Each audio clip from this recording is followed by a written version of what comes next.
อยแน่นาบอกคือแม่ก็อย่าสิยิงลายเอ็ดหมดหรือบ่สบายแบบเสื่อมหรือ Wi-Fi มีปัญหา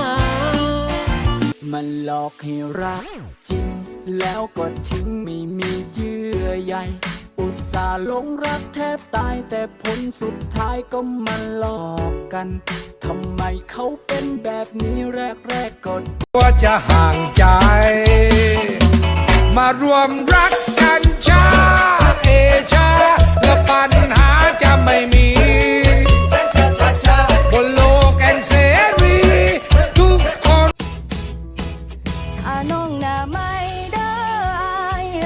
เงินสิมีใจให้น้องแน่บ่น้องถ้าน้องผู้งามคือเขากูก็เสียใจเถอะวะเขาบ่ฮักบ่กูว่ามีเงินกังหูโตว่าเป็นตาสังกระเสียงแนวนี้เว้าจังซี่คนจังซี่บ่เห็นว่าคิดเป็นวันอยู่นี่บ่มีหยังตี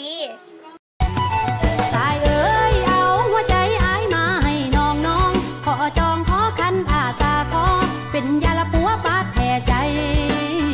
ให้อ้ายลืมเขาเอาขึ้นมาหัวใจ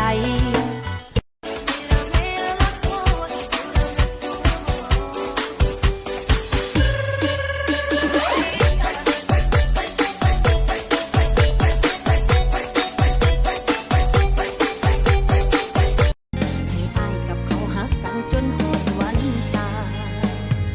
เดี๋ยว